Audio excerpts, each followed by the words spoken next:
नमस्कार साथियों, Vajpayee technical classes में आप सभी का स्वागत है। साथियों, आज हम लोग बहुत मोस्ट इम्पॉर्टेंट चैप्टर पढ़ने जा रहे हैं, थ्री फेज इंडक्शन मोटर। इसमें हम लोग थोड़ा सा थ्योरेटिकल पार्ट भी हमको पढ़ाना पड़ेगा पहले, क्योंकि अगर थ्योरी नहीं बताएंगे तो जिन्होंने नहीं पढ़ा है कभी भी थ्री फेज इंडक्शन मोटर को, तो उन्हें समझने में बहुत दिक्कत हो। मैंने बहुत ही आसानी से इसको समझाने की कोशिश की है। थोड़ा सा भी आप ध्यान देंगे, पूरे इलेक्ट्रिकल में और इलेक्ट्रीशियन में आप ये समझ लीजिए बस मोटर, जनरेटर और थोड़ा बहुत ट्रांसमिशन का है। मोटर्स आ गई, लगभग आपका कवरेज हो जाता है। तो चलिए साथियों, उठो जागो और तब तक ना रुको जब तक लक्ष्य की प्राप्ति ना हो जाए। इसी के साथ हम लोग इस चैप्टर को स्टार्ट करते हैं। थ्री फेज इंडक्शन मोटर साथियों दो प्रकार की होती है। थ्री फेज मोटर जो होती है वो दो प्रकार की मोटर होती है। एक होती है थ्री फेज इंडक्शन मोटर, दूसरी होती है सिंक्रोनस मोटर। फिर थ्री फेज इंडक्शन मोटर जो होती है वो तीन भागों में बढ़ जाती है: squirrel cage induction motor, slip ring induction motor और कम्यूटेटर मोटर। ठीक है, क्या बताया मैंने कि थ्री फेज इंडक्शन मोटर दो प्रकार की होती है: three phase induction motor, synchronous motor. ये मोटरें तीन भागों में बढ़ जाती हैं: squirrel cage induction motor, slip ring induction motor और कम्यूटेटर मोटर। फिर स्क्वेरल केज इंडक्शन मोटर दो भागों में बटी होती है: सिंगल केज रोटर वाली, जिसमें सिंगल केज रोटर होता है, और एक होती है डबल केज रोटर वाली। वो हम आगे अभी आपको दिखाते समझाते जाएंगे। फिर सिंक्रोनस मोटर भी दो प्रकार की होती है: सामान्य सिंक्रोनस मोटर और ऑटो सिंक्रोनस मोटर। इतनी चीज़ें आपको समझ में आई। थ्री फेज देखिए होता क्या है, एक होती है डीसी मोटर, एक आप चैप्टर पढ़ोगे इसमें डीसी मोटर का, दूसरा चैप्टर आप पढ़ोगे सिंगल फेज मोटरों का, तीसरा चैप्टर जो होता है वो थ्री फेज मोटर का होता है, मतलब मोटर के कंपेरिजन में। तो आज हम लोग थ्री फेज मोटर पढ़ रहे हैं। तो हमने आपको बता दिया थ्री फेज मोटर दो प्रकार की होती है: थ्री फेज इंडक्शन मोटर और सिंक्रोनस मोटर। फिर इनका डिवाइडेशन बता दिया। अब मैं आगे इसमें बताती हूँ इसमें होता क्या है।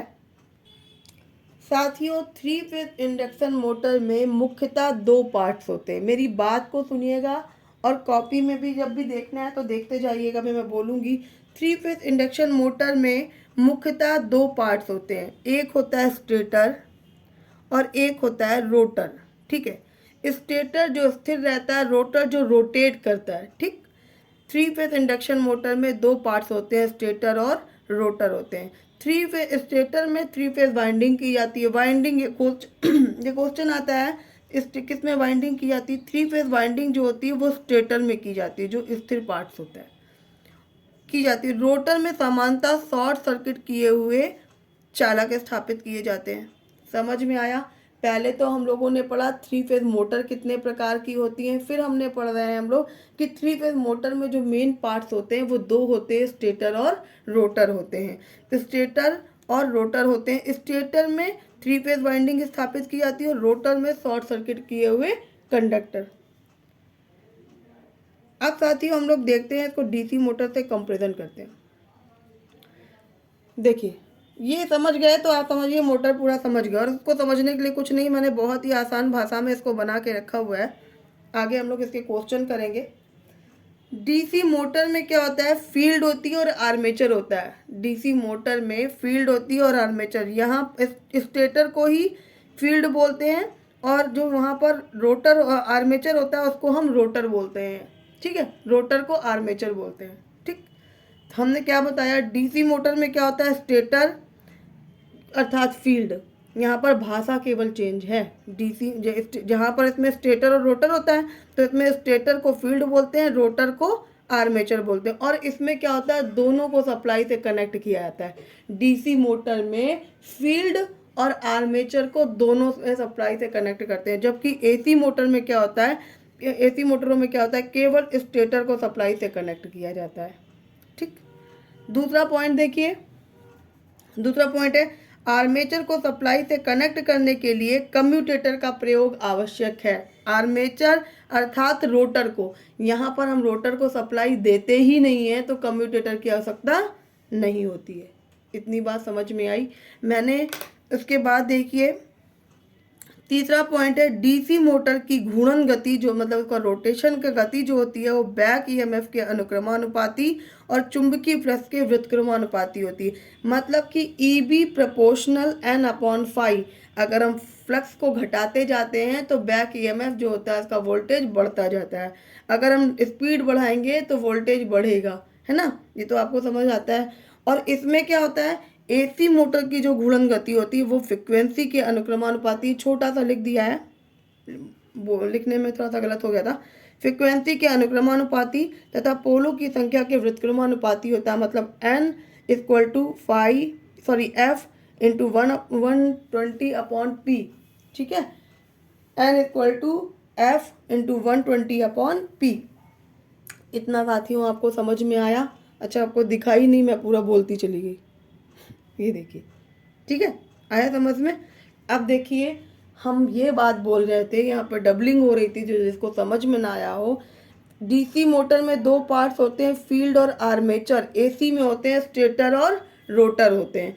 तो जिसको स्टेटर होता है वही डीसी मोटर में फील्ड होता है, और जो आर्मेचर होता है या रोटर होता है वही आर्मेचर, जो इधर रोटर होता है वही इधर आर्मेचर होता है। बस इतना सा समझना था।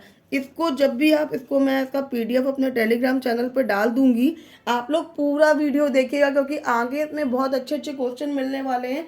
अब ये पूरे क्वेश्चन जितने भी है, UP PCL paper, UP RVNL paper, ISRO के पेपर, सबका कलेक्शन करके जो कई बार पूछे गए हैं वो मैंने यहाँ पर ला कर रखे हैं। तो इसलिए आप पूरा वीडियो देखिएगा। जितने भी लोग देख रहे हैं फटाफट इसको लाइक कर दीजिए। इसको बनाने में बहुत ज़्यादा माइंड लगाना पड़ा है, क्योंकि आपको मैंने थ्योरी नहीं पढ़ाई है, इसलिए क्वेश्चन कराने में थोड़ा सा अंतर था। तो साथियों, हम इतना आपको समझ में आया। ये टेलीग्राम पे आपको ये सारे मिल जाएंगे, क्वेश्चन पेपर मिल जाएगा। तो एक बार आप थ्योरी पढ़ेंगे या रोक रोक कर अभी भी लिखेंगे अपनी नोटबुक में, तो भी आपको समझ में आ जाएगा कि मेरी लैंग्वेज में, और इसको पढ़ के एक बार करेंगे तो तुरंत हो जाएगा। ठीक है, आगे बढ़ते हैं हम लोग। साथियों, पहला क्वेश्चन है, एसी मोटर की घूर्णन गति फ्रीक्वेंसी के पोलों के संख्या के होती है। ठीक है, मतलब ऑप्शन ए है व्युत्क्रमानुपाती, अनुक्रमानुपाती, अनुक्रमानुपाती, व्युत्क्रमानुपाती, अनुक्रमानुपाती, अनुक्रमानुपाती, व्युत्क्रमानुपाती, व्युत्क्रमानुपाती। आपको मैंने अभी फॉर्मूला बताया था, N frequency, N equal to frequency 120 upon P. मतलब फ्रीक्वेंसी के जो है ये क्या है, समानुपाती में है, अनुक्रमानुपाती में, और पोलों की संख्या के व्युत्क्रमानुपाती। तो यहाँ पे आएगा अनुक्रमानुपाती, दूसरा आएगा व्युत्क्रमानुपाती। ऐसा ऑप्शन हम देखते हैं तो हमें कौन सा मिलता है, अनुक्रमानुपाती और व्युत्क्रमानुपाती। तो ऑप्शन बी हमारा सही हो गया। आया समझ में? अब देखिए इसमें कौन सा क्वेश्चन है। नेक्स्ट क्वेश्चन जो है, 3 फेज इंडक्शन मोटर में स्टेटर में कौन सी सप्लाई दी जाती है? 2 phase supply, option B 3 phase supply, option C single phase supply, option D 4 phase supply. तो साथियों, अभी हम लोग 3 फेज इंडक्शन मोटर पढ़ रहे हैं। तो मैंने आपको बताया इंडक्शन मोटर में स्टेटर में 3 फेज वाइंडिंग में सप्लाई दी जाती है। तो मतलब कौन सी सप्लाई है ये? 3 फेज सप्लाई। अब देखिए मैंने इसको डिस्क्रिप्शन में थोड़ा सा बताने की कोशिश की है। स्टेटर को 3 फेज सप्लाई दी जाती है तो वह रोटेटिंग मैग्नेटिक फील्ड पैदा करता है। जितना भी डिस्क्रिप्शन में दे रहे हैं, जैसे भी बता रहे हैं, करते जाइएगा। यूपी पीसीएल का एग्ज़ाम बहुत जल्द होने वाला है, बहुत ही जल्द। अभी हाई स्कूल के एग्ज़ाम के बाद की बात हो रही थी कि उसके बाद करवाया जाएगा, लेकिन सेंटर अवेलेबल हो रहे हैं, मिल रहे हैं, इसलिए संभवतः ये है कि यूपी पीसीएल का एग्ज़ाम बहुत जल्दी आपका हो जाएगा। जैसे ही एडमिट कार्ड आएंगे फिर आप लोग घबराना स्टार्ट करेंगे, इसलिए अपनी तैयारी रखिए। एक दिन की तैयारी से साथियों निकलता नहीं है, इसलिए आप बिल्कुल लास्ट के समय में, इसीलिए लास्ट वाले क्वेश्चन जो बहुत ही इंपॉर्टेंट क्वेश्चन है, आपको बने बनाए नोट्स मिल रहे हैं, सिर्फ आपको पढ़ना है। 40-50 क्वेश्चन आप डेली नहीं रेडी कर सकते हो, इसलिए जितने भी वर्किंग भी हैं वो भी। और जिसको भी कोई दिक्कत और समस्या आ रही है मुझे फ़ोन करो, मुझसे बात करो, मैं आपकी समस्या का समाधान करूँगी। क्वेश्चन नंबर 3 देखिए, शॉर्ट सर्किट किए हुए चालक किस इंडक्शन मोटर के रोटर में स्थापित किए जाते हैं? तो शॉर्ट सर्किट किए हुए जितने भी चालक होते हैं वो 3 फेज इंडक्शन मोटर में स्थापित किए जाते हैं। नेक्स्ट क्वेश्चन है, रोटेटिंग मैग्नेटिक फील्ड पैदा करने के लिए कितने फेज सप्लाई की आवश्यकता होती है। साथियों, इसमें 2 फेज सप्लाई की आवश्यकता भी, 2 फेज भी हैं तो भी न्यूनतम 2। मान लीजिए एक कोई फेज है, इस तरीके से चल रहा है, ठीक है, दूसरा वाला है, दूसरा यहाँ से उठा, यहाँ से पहले नीचे जाकर फिर ऐसे ऊपर चला गया, तो भी इसमें क्या होगा, मैग्नेटिक फील्ड जनरेट होने लगेगा। तो न्यूनतम 2 फेज भी होगा, 3 फेज होगा तो बात ही अलग है, लेकिन न्यूनतम कम से कम 2 फेज भी अगर हैं तो भी हम मैग्नेटिक फील्ड जनरेट कर लेंगे। ठीक, नेक्स्ट क्वेश्चन देखिए, रोटेटिंग मैग्नेटिक फील्ड किस सप्लाई पर उत्पन्न नहीं होता। सिंगल फेज सप्लाई पर उत्पन्न नहीं होता, सिंगल फेज में उसको रोटेट करने का तरीका नहीं मिल पाता है। तभी सिंगल फेज मोटरों में क्या होता है, कैपेसिटर लगाते हैं कि वो 2 फेजों में उसको बांट देता है, तभी 2 फेज वाइंडिंग हो जाती है, स्टार्टिंग वाइंडिंग और रनिंग वाइंडिंग। तभी वहाँ पर फेज 2 फेज डबल फेज बना देता है वो कैपेसिटर, और उसके बाद ही वहाँ पर रोटेटिंग मैग्नेटिक फील्ड जनरेट होता है। तो रोटेटिंग मैग्नेटिक फील्ड किस सप्लाई पर उत्पन्न नहीं होता है, तो सिंगल फेज में। ठीक, नेक्स्ट देखिए, 3 फेज इंडक्शन मोटर का रोटर किस दिशा में गतिमान होता है। ये सारे क्वेश्चन पेपर में पूछे गए हैं, इसमें ऑप्शन बताने की ज़रूरत नहीं थी, इसीलिए मैंने आपको ऑप्शन नहीं बताए, इसलिए आप डायरेक्टली ये क्वेश्चन कर लीजिएगा। रोटेटिंग मैग्नेटिक फील्ड की दिशा में। नेक्स्ट क्वेश्चन है, जिस रोटेटिंग स्पीड पर किसी 3 फेज इंडक्शन मोटर के स्टेटर का मैग्नेटिक फील्ड गतिमान है तो उसकी कहलाती है, वो उसकी सिंक्रोनस स्पीड कहलाती है। मैंने नीचे उसका फॉर्मूला भी लिख दिया है सिंक्रोनस स्पीड का, NS बराबर 120 F/P। NS क्या है, सिंक्रोनस स्पीड, F क्या है, फ्रिक्वेंसी, P है नंबर ऑफ पोल। नेक्स्ट देखिए, रोटर की रोटेटिंग स्पीड सदैव किसकी दिशा में होती है। स्टेटर के मैग्नेटिक फील्ड की रोटेटिंग दिशा में होती है।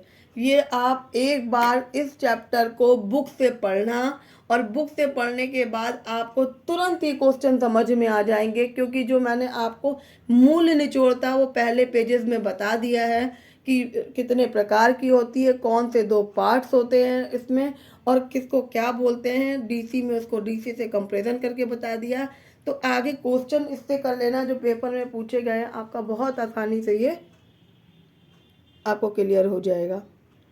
नेक्स्ट क्वेश्चन है, रोटर स्पीड का मान सिंक्रोनस स्पीड से होता है, 0 होता है, कम होता है, मध्यम होता है, अधिक होता है। हमेशा कम होता है। क्यों कम होता है कि synchronous speed minus rotor speed जो होती है, रोटर की स्पीड जो होती है उसका फॉर्मूला होता है NS minus NR। Synchronous speed जो होती है वो NS होती है, रोटर स्पीड होती है NR। तो NS से ये कम है तो माइनस में है, तो इसका आंसर क्या हो जाएगा, B। रोटर स्पीड का मान सिंक्रोनस स्पीड से कम होता है।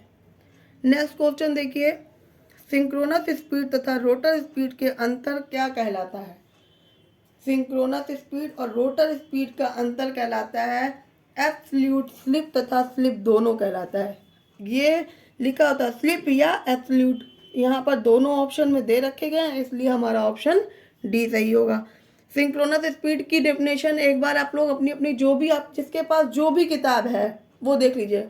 बहुत लोग हमसे पूछते हैं मैम आपके इस बुक से पढ़ाती हैं, तो भैया मैं कई सारी बुकों को कंपेरिजन करके पढ़ाती हूँ। उससे हम एक थ्योरेटिकल क्लास जो बना रहे हैं, जो हम आने वाले टाइम में लाने वाले हैं, तो वो कई बुकों का निचोड़ है। क्योंकि जब मैं भी कंपटीशन के एग्ज़ाम देती थी तो कई सारी बुकों में क्या होता है, सब में कुछ कुछ अंतर होता था और कंपटीशन में कुछ होता था, तो अक्सर मेरे आते हुए 2 4 5 क्वेश्चन गड़बड़ाते थे।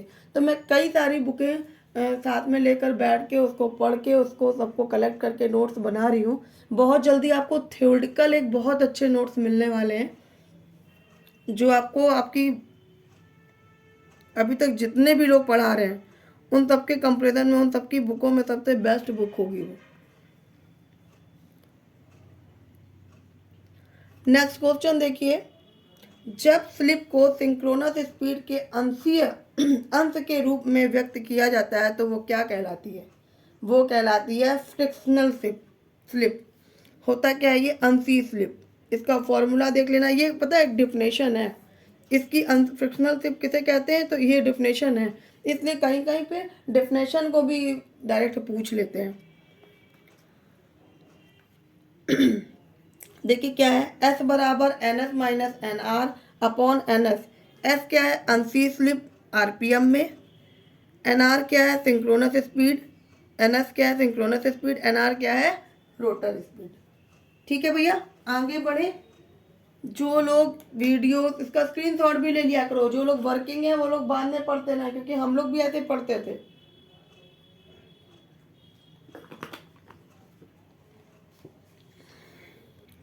नेक्स्ट क्वेश्चन देखिए, किसी 3 फेज इंडक्शन मोटर का रोटर क्यों सिंक्रोनस गति पर नहीं चल सकता? क्योंकि आंसर देखिए, क्योंकि फिर रोटर का टार्क जीरो हो जाएगा। अगर टार्क जीरो हो गया तो वोल्टेज हमें नहीं मिल पाएगा। इसीलिए ही हम इसमें किसको सप्लाई देते हैं, हम स्टेटर को सप्लाई देते हैं, रोटर को सप्लाई नहीं देते हैं।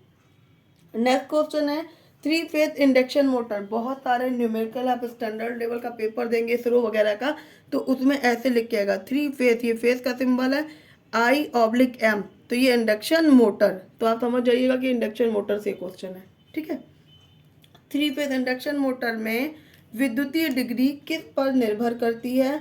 किस पर निर्भर करती है? ध्रुवों की संख्या पर, नंबर ऑफ पोलों पर।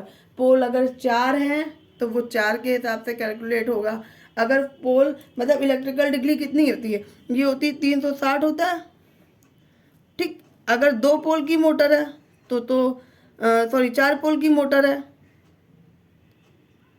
मतलब 2 जोड़ों की, तो तुरंत ही 2 से मल्टीप्लाई हो जाएगा। अगर वो 8 की है तो फिर यहाँ 4 से, मतलब आप समझ रहे, 8 की है मतलब 2 के 2 जोड़े हुए डिवाइड बाई 2, तो ये 4 आ गया।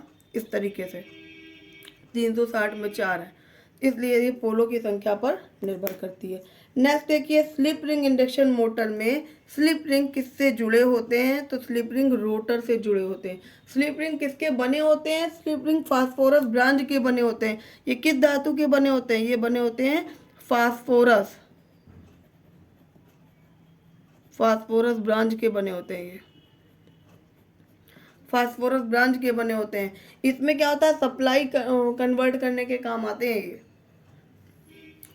नेक्स्ट क्वेश्चन देखिए, कॉन्टैक्टर किसके द्वारा प्रचलित होता है? कॉन्टैक्टर चुंबकीय क्वाइल मतलब मैग्नेटिक क्वाइल के द्वारा ऑपरेट होते हैं। जितने भी कॉन्टैक्टर होते हैं वो मैग्नेटिक क्वाइल के द्वारा।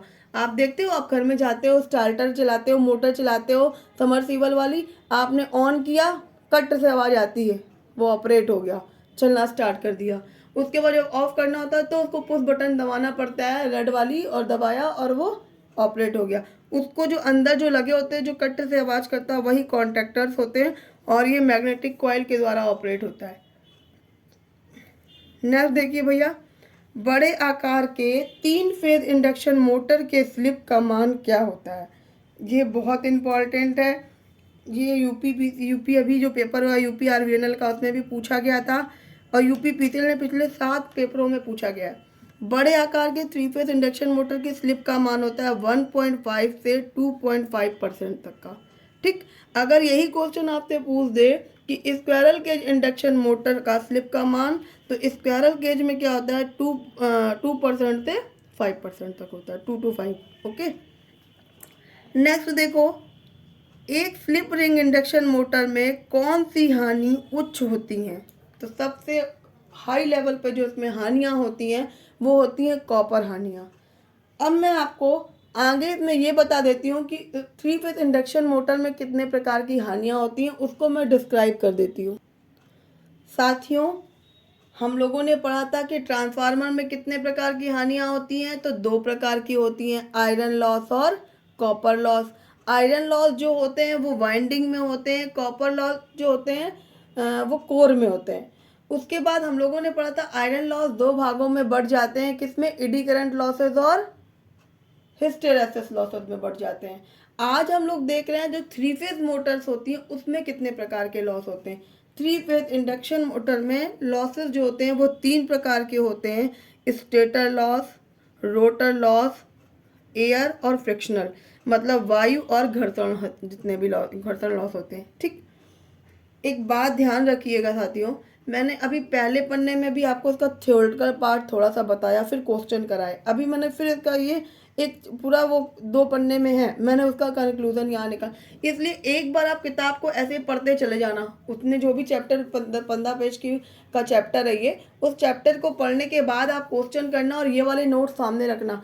डेफिनेटली मैं गारंटी के साथ कहती हूँ आपको बहुत ज़्यादा मात्रा में आपको समझ में आ जाएगा, पहली बार जिसने अभी तक पढ़ा ही नहीं है। ठीक है, जो पढ़ चुके हैं उनको तो बहुत अच्छे से आएगा, लेकिन जितने भी पहली बार पढ़ेगा वो उसके लिए है। स्टेटर लॉस जो होते हैं वो 2 भागों में बढ़ जाते हैं, कॉपर लॉस और आयरन लॉस। आयरन लॉस फिर 2 भागों में हो गए, एडी करंट लॉस और हिस्टेरेसिस लॉस। अब देखिए रोटर लॉस जो होता है, रोटर में भी स्टेटर की भांति कॉपर और आयरन लॉस होते हैं। ठीक, बाकी वायु घर्षण लॉस ये होते हैं। अगर क्वेश्चन पूछता है आपसे कि ट्रांसफार्मर में कितने प्रकार की हानियां होती हैं, तो स्टेटर, रोटर, वायु और क्षति 3 प्रकार की होती हैं। फिर यहाँ ये बढ़ गई। नेक्स्ट क्वेश्चन देखो, इंडक्शन मोटर का टार्क रोटर रेजिस्टेंस के होता है। अब पूछ रहा है क्या होता है, मतलब व्युत्क्रमानुपाती होता है, अनुक्रमानुपाती होता है, दोनों होता है, कैसे होता है ना, नहीं होता है। तो देखिए मैंने यहाँ पे बता दिया अनुक्रमानुपाती होता है, क्योंकि टार्क क्या है, ये टी टार्क है। उसके बाद ने पूछा रोटर रेजिस्टेंस, रोटर रेजिस्टेंस का मान ये आ गया। पहले तो एक फॉर्मूला है, टार्क बराबर होता है के फाई आई आर, मतलब rotor current equal to cos phi. अब कॉस फाई बराबर होता है R upon Z. R upon Z मतलब आर रेजिस्टेंस है, जेड है इम्पीडेंस। अब इसको हमने नीचे देखा formula T equal to K into phi I R into R rotor resistance impedance resistance. अब यहाँ मैंने इसको पूरा डिस्क्राइब कर दिया है किसको क्या बोलते हैं, और ये इसके अनुक्रमानुपाती में होता है। आपको समझ में आया, टी और ये टी के बाद यहाँ किसके है, समानुपाती है ना, अनुक्रमानुपाती है। तो ऑप्शन में अनुक्रमानुपाती था, इसका उसका आंसर हो गया अनुक्रमानुपाती। और आपको दोनों के फॉर्मूले भी यहाँ पर पता चल गए। आगे बढ़े भैया। नेक्स्ट क्वेश्चन है टार्क का मात्रक। टार्क का मात्रक भैया न्यूटन मीटर, और टार्क का फॉर्मूला होता है टी समानुपाती का सिंबल है टी प्रोपोर्शनल फाई इंटू आई ए। इसको फटाफट इसको याद करते जाइएगा, सब बहुत इंपॉर्टेंट चीज़ें हैं जो थोड़ा सा पेपर का लेवल बढ़ा रही हैं इस बार। इसलिए मैंने यूपीआरबीएनएल से क्वेश्चन निकाल के इसमें इसका उसको रखा हुआ है। किसी को किसी भी तरीके की समस्या है तो मुझे फ़ोन करें, मैं इसको और भी इजी करना स्टार्ट करूँगी। हो सकता है किसी को समझने में प्रॉब्लम हो रही हो। जब भी हम लोग, अब बहुत जल्दी हम लोग थ्योरेटिकल क्लास पढ़ने वाले हैं, उसकी एक टाइमिंग डिसाइड करने वाले हैं। मैं चाहती हूँ ऑफलाइन बैच के साथ में ही हम लोग थ्योरेटिकल बैच आप लोग भी लाइव पढ़ो। इसलिए मैं इसको क्या करती हूँ कि क्वेश्चन बनाती जा रही हूँ। बहुत जल्दी हम लोग इलेक्ट्रीशियन बहुत अच्छे लेवल पे आप लोग का स्टार्ट होगा कि आप लोग कोई भी पेपर देने जाओगे फुल कॉन्फिडेंस के साथ जाओगे। बस आप भटको नहीं, जितना भी हो चैनल को लाइक और सब्सक्राइब कर दो। आप जितने भी आप लोग जुड़ते हो, कहीं जाते हो, तो प्लीज़ आप कम से कम चैनल को ही सब्सक्राइब करा दो। मेरा कोई चार्जेस नहीं है, मैं सबको नोट्स भी ऐसे ही प्रोवाइड कराती जा रही हूँ। तो पर इतना तो कर दो कि कम से कम चैनल लाइक और सब्सक्राइब तो कर ही दो आप लोग। और किसी को कैसी भी समस्या आए तो मेरे को कभी भी रात बिरात कभी भी कॉल करो, मेरे से बात करो। पढ़ाई से रिलेटेड कुछ भी समस्या है तो साथियों ज़रूर मिलो। ठीक है, नेक्स्ट क्वेश्चन है स्टार्टिंग के समय रोटर फ्रिक्वेंसी का मान कितना होता है, रोटर फ्रिक्वेंसी के बराबर होता है। कैसे, देखिए मैंने फॉर्मूला लिख दिया, रोटर फ्रिक्वेंसी बराबर होता है स्लिप इनटू फ्रिक्वेंसी। ठीक है, slip into frequency.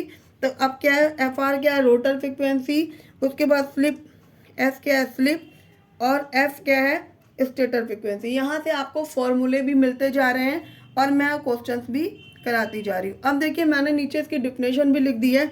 Rotor frequency होता क्या है, रोटर फ्रिक्वेंसी जो होता है रोटर चालकों में प्रेरित हुआ ईएमएफ रोटर वोल्टेज कहलाता है। ध्यान से देखिएगा, रोटर चालकों में प्रेरित हुआ ईएमएफ रोटर वोल्टेज कहलाता है। रोटर चालकों में प्रेरित हुआ ईएमएफ रोटर वोल्टेज कहलाता है। इस रोटर वोल्टेज की फ्रिक्वेंसी रोटर फ्रिक्वेंसी कहलाती है।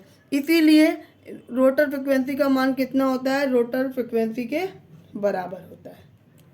भैया आया समझ में? आगे बढ़ते हैं। 3 फेज इंडक्शन मोटर में स्टार्टिंग के समय रोटर की स्पीड कितनी होती है, थ्री फेज इंडक्शन मोटर में स्टार्टिंग के समय रोटर की स्पीड जो होती है 0 क्यों होती है?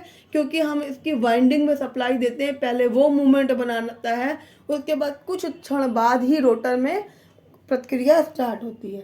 ठीक है, स्टेटर में हम सप्लाई देते हैं, रोटर में नहीं देते। आगे बढ़ते हैं, आगे बढ़ते हैं ना, ये क्वेश्चन था, दिख नहीं रहा था इसलिए मैंने दोबारा इसको वो किया।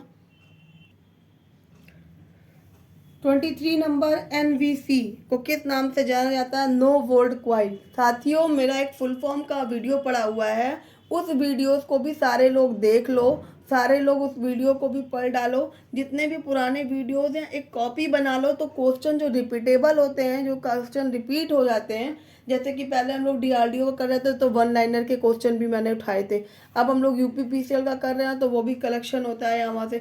तो ये आपकी तैयारी और आपके रिवीजन में आपको बहुत हेल्प करेंगे। बहुत ज़्यादा वीडियोस नहीं है, मैं अपने हर वीडियो में ये बात बोलती हूँ, बहुत ज़्यादा वीडियो नहीं है। आज आपको ये मेरा 41 वीडियो मिल रहा है, 41 वीडियो, वो भी 15 मिनट के, 17 मिनट के, अब के थोड़ा सा लेंथी हो जाते हैं, 30 मिनट, 34। इतना तो टाइम आप दे ही सकते हो अगर आप वाकई में जॉब करना चाहते हो, तो इतना टाइम तो आपको देना ही पड़ेगा। हम लोग तो बहुत कुछ डेप्थ में पढ़ते थे, तो मेरा तो टारगेट ही कुछ और था, इसलिए आपको मैं इतना पढ़ा रही हूँ कि जितने भी लोग हैं, जो भी ITI से रिलेटेड क्वेश्चन आते हैं, वो अपना कवर करें और आगे बढ़े। ठीक है, नेक्स्ट क्वेश्चन देखो क्या है, 24 नंबर, स्लिप ज्ञात करने का फॉर्मूला। तो S = NS - NR/NS, ये है। अगर आपको स्लिप पूछा जाए क्वेश्चन में तो आप इससे ज्ञात करते हो। 25 नंबर क्वेश्चन है, रोटर फ्रिक्वेंसी का फॉर्मूला। अभी हम लोगों ने पीछे देखा था, slip into stator frequency. Slip का मान दे रखा है और स्टेटर फ्रिक्वेंसी का मान दे रखा है। अगर रोटर फ्रिक्वेंसी पूछेगा तो दोनों का गुणा कर दोगे, आंसर निकल आएगा। 26 नंबर क्वेश्चन है, स्लिप रिंग इंडक्शन मोटर की रोटर वाइंडिंग को रजिस्टर से जोड़ने का उद्देश्य स्टार्टिंग करंट को सीमित करके स्टार्टिंग टार्क को बढ़ाना। साथियों, बहुत आराम से पढ़ो, जरूरी नहीं है एकदम घबराना नहीं कि थोड़ा सा लैंग्वेज आज टफ हुई है तो आपको लगे कि पता नहीं क्या क्या पढ़ा रही है, समझ नहीं आ रहा। आप इसको 2-3 बार पढ़ोगे, डेफिनेटली मैं गारंटी के साथ बोलती हूँ आपको अच्छे से समझ में आएगा। फिर भी कोई दिक्कत होती है तो हम बहुत जल्दी थ्योरेटिकल पार्ट पढ़ने वाले हैं। 27 नंबर क्वेश्चन है, 4 पोल AC मशीन में कुछ इलेक्ट्रिकल डिग्री किसके बराबर होती है? अभी हमने आपको बताया ये जोड़े के हिसाब से होता है। 4 पोल है मतलब 2 जोड़े हैं, है ना, तो 360 मतलब 2 पोल हो, मतलब 2 पोल में क्या होता है, 360 होता है। अगर 4 पोल की बात होती तो मतलब 2 जोड़े हो गए, 2 का मल्टीप्लाई 360 में किया तो कितना हो गया, 720। 4 पोल मतलब कोई मशीन है, इसमें एक पोल ये है, एक पोल ये, एक पोल ये, एक पोल ये, मान लो ये पंखा ही है एक, ठीक, कितने जोड़े हो गए, ये north south north, sorry south north, ऐसे हो गया। ठीक है, नॉर्थ साउथ ही सामने सामने, नॉर्थ साउथ ही, कितने हो गए, है तो 4, लेकिन ये पेयर में कितने हुए, 2 पेयर हुए। कितने की इलेक्ट्रिकल डिग्री होती है, 360 की, तो 360, 4 पोल है तो 360, यहाँ कितना आंसर आ गया, 720 डिग्री, तो इसका आंसर ही हो गया। आया समझ में? अगर यहाँ पर ये 2 पोल ही होते तो कितना ही होता, 2 पोलों का कितना होता, 360, समझ गए ना। अब देखो सिंक्रोनस स्पीड ज्ञात करने का फॉर्मूला। सिंक्रोनस स्पीड क्या होती है, मैंने अभी पीछे भी क्वेश्चन फिर रिपीटेबल है, NS = फ्रिक्वेंसी इंटू 120/P। ठीक है भैया, आगे बढ़े, क्वेश्चन देखिए साथियों, इंडक्शन मोटर में किस प्रकार की कोर का प्रयोग किया जाता है? इंडक्शन मोटर में भी लैमिनेटेड सिलिकॉन स्टील का ही कोर प्रयोग किया जाता है। ठीक है, उधर भी क्या था, आर्मेचर वाइंडिंग जो होती थी उसमें भी लैमिनेटेड सिलिकॉन स्टील, इसमें भी लैमिनेटेड सिलिकॉन स्टील का ही प्रयोग किया जाता है। नेक्स्ट क्वेश्चन है, स्लिप रिंग इंडक्शन मोटर को किस स्टेटर के द्वारा स्टार्ट किया जाता है? स्लिप रिंग जो मोटर होती है उसको हम 3 फेज रियोस्टेट के माध्यम से हम स्टार्ट करते हैं। रियोस्टेट स्टार्टर होता है, रियोस्टेट का सिंबल कैसा होता है, ये जो होता है रियोस्टेट, और इसमें एक इस तरीके से वेरिएबल लगाता है, इसको हम बढ़ाते घटाते हैं, उसी के माध्यम से हम इस स्टार्टर को, इस मोटर को स्टार्ट करते हैं। अब देखिए मैंने इसको डिस्क्रिप्शन में फिर लिख दिया, मैं पहले भी बता चुकी हूँ।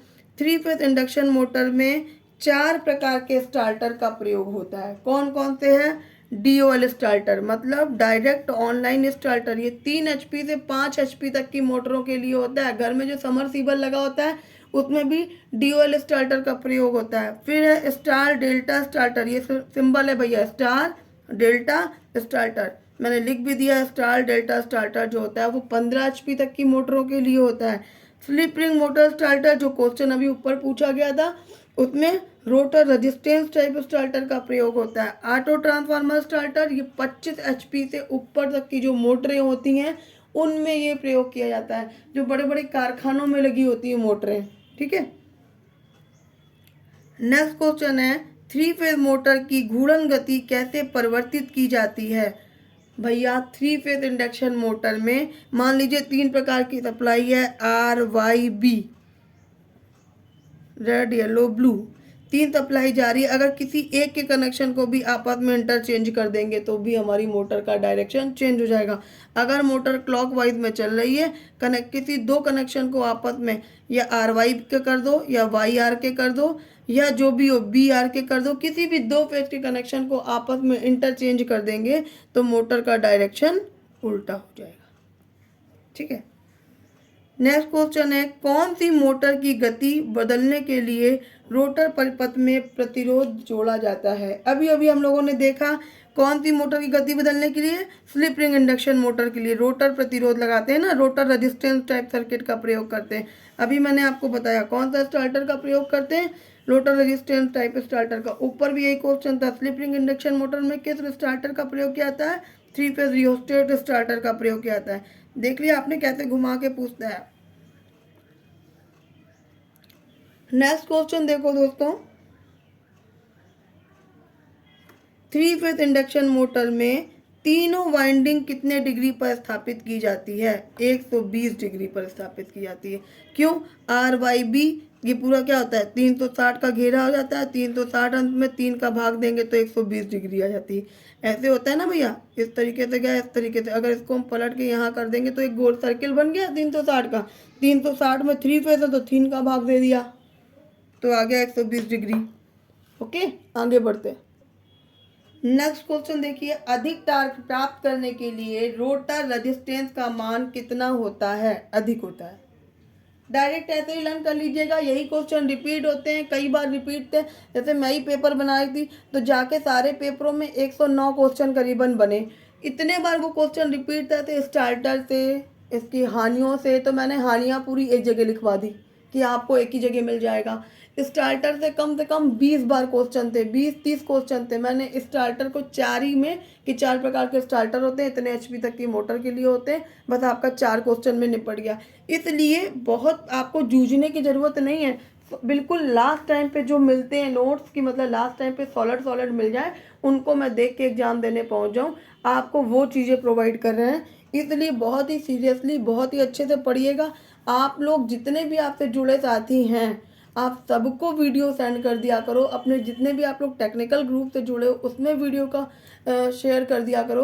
प्लीज़ आप इतना कर दो। और जो भी किसी को किसी भी तरीके की समस्या आती है, एक लोग हमारे ऑफिस में हमसे मिलने आए थे, मैंने भी लास्ट वीडियो में भी बोला था, मैं उनका नाम भूल गई हूँ। तो भैया मेरे पास नोट्स मैंने कलेक्ट कर लिए हैं अपने पुराने स्टूडेंट से, सिलेक्टेड जो हमारे स्टूडेंट हैं। तो आप लोग आकर मेरे से नोट्स जो भी आए थे वो मुझसे एक बार कॉल पे बात कर लें, मैं उन्हें PDF प्रोवाइड करा दूंगी। ठीक है, एक्चुअली शादी अभी 2 साल ही हुए हैं, शादी के पहले के सारे नोट्स जो मेरे थे वो सारे इधर उधर हो गए, मुझे इधर उधर से इधर आने में कि घर से, तो इसलिए मेरे को दोबारा ये सारी मेहनत करनी पड़ रही है। बट अब जो भी मेहनत है वो अभी के टाइम को देखते हुए, अभी के जो क्वेश्चन का लेवल है उसको देखते हुए, इसलिए बिल्कुल घबराना नहीं कि सिलेक्शन होगा नहीं। अगर आप थोड़ा भी सीरियस हो तो आपका सिलेक्शन 110% होगा। नेक्स्ट क्वेश्चन देखिए, एक 10 HP की मोटर में कितने एम्पियर का फ्यूज लगेगा? 10 HP की मोटर, HP का 3 गुना लगता है। अगर 10 HP की है तो 3 से मल्टीप्लाई कर दो, 30 HP का। अगर वो मोटर 15 HP की है तो 45 एम्पियर का फ्यूज लगेगा। 20 HP की मोटर हो तो 20 या 60 एम्पियर का फ्यूज लगेगा। तो इसको ध्यान रखना, मैंने नीचे लिख भी दिया है। साथियों फटाफट जितने भी लोग जुड़े थे वीडियो को लाइक और शेयर जरूर कर दीजिएगा। चलिए इनके संग अगर इसके क्वेश्चन और बनते हैं तो मैं और इसका क्वेश्चन कराऊंगी, लेकिन नेक्स्ट चैप्टर के संग नेक्स्ट थ्योरेटिकल के संग मैं आपके साथ मिलती हूँ। ठीक है, ओके, नमस्कार साथियों।